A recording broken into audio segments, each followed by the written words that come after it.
제1회 코로나배 천하 제일 전자결제 대회.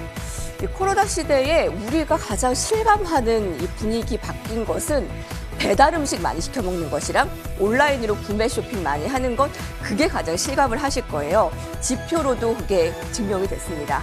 자, 올림픽, 코로나19 효과로 코로나19 재확산과 도쿄올림픽 등으로 실내 활동이 늘어나면서 7월에 온라인 쇼핑 거래액이 사상 최대 규모를 찍었습니다. 자, 7월에 온라인 쇼핑 거래액이 전년 동월 대비 25%나 증가했는데 배달 음식은 이 가운데서도 가장 증가폭이 컸습니다. 무려 78%가 전년 동기 대비해서 증가했습니다.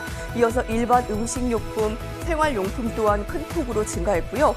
배달 음식이 집계된 지 2017년 이래의 최대치의 증가입니다. 온라인 쇼핑 중에서 모바일 쇼핑 거래액이 33.8%나 증가를 했는데 주식시장에서는 어떤 쪽에서 좀 실감을 늦게나마 좀 우리가 실감할 수 있을지 또 알아봐야 되겠습니다.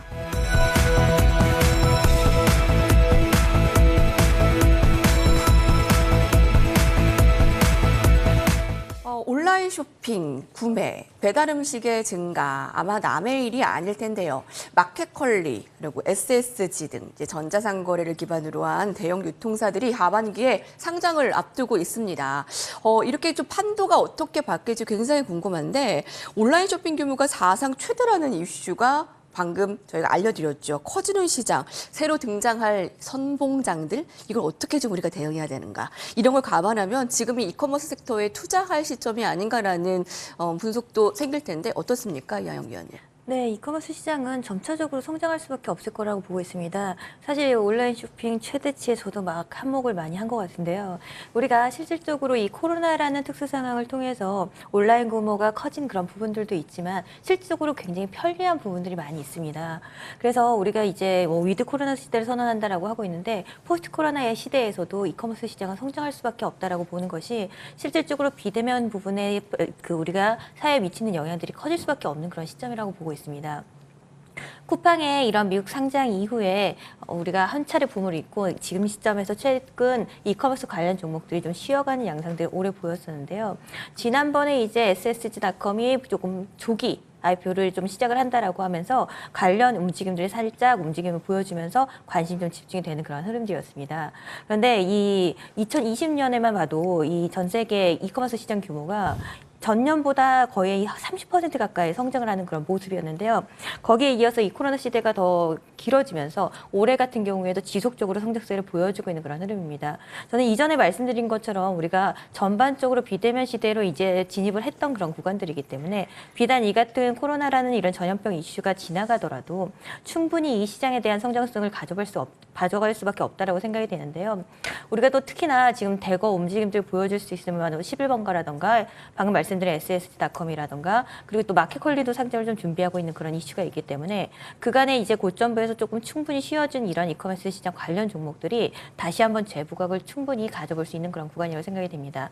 다만 우리가 이제 우리 이커머스 시장이 황정한다라고 한다 그러면 비단 이 관련 종목들뿐만이 아니라 우리가 전자결제 관련해서 움직임들을 보여줄 수 있는 종목들이라던가 그리고 이제 물류, 유통 관련해서 움직임을 보여줄 수 있을 만한 종목들이라던가 그다음에 본격적으로 우리가 이제 1인 가구들이 증가를 하면서 우리가 지금 온라인 식품 시장이 커지는 이런 부분들이 비단 배달 음식뿐만이 아니라 밀키트 같은 간편식에 대한 이러한 선호도가 굉장히 커지고 있습니다. 그래서 우리 지금 시점에서 직접 우리가 장을 봐서 요리를 하는 그런 비율보다는 우리가 이 같은 간편식품을 사가지고 조리를 하는 그런 비율들이 뭐 30%를 넘어가고 있는 그런 시점이다라고 보고 있기 때문에 이 같은 패키징 관련한 이런 종목들도 이 같은 상장 이슈와 함께 우리가 관심을 좀 보여줄 수 있는 그런 구간이 아닌가 싶습니다. 그래서 우리가 시대 자체가 비대면 시대로 전환이 되면서 이 같은 이커머스 시장 규모가 커질 수밖에 없는 그런 구간들인데요. 우리가 대표적으로 이커머스 시장 플랫폼으로 지금 네이버 같은 경우에도 고점부를 높이고 있는 그런 상황인데요. 이 같은 부분들뿐만이 아니라 방금 말씀드린 것처럼 고점부에 있는 종목들 말고 이 파생해서 움직일 수 있는 성장 섹터들 그리고 또 이 특히나 나오는 전자결제 부분을 좀 주목을 하고 있는 부분들이 우리가 지금 잠시 좀 주춤하기는 하지만 본격적으로 스타트를 하고 있는 이러한 메타버스 관련해서도 이 같은 전자 부분에 대한 이런 결제들이 나타날 수가 있기 때문에 그 같은 부분들을 이 같은 시점과 함께 좀 같이 아울러 고려를 해보시면 좋은 자리가 아닐까 싶습니다. 11번가, 마켓컬리, SSG 등 대형 유통사들의 하반기 IPO 여기 눈여겨볼 만한 상황이고 이제 전자결제에 대한 부분들을 좀 눌릴 때 관심 가져오면 좋을 것 같습니다. 그냥 그 종목에 대해서는 우리가 계속 언급을 해드릴게요.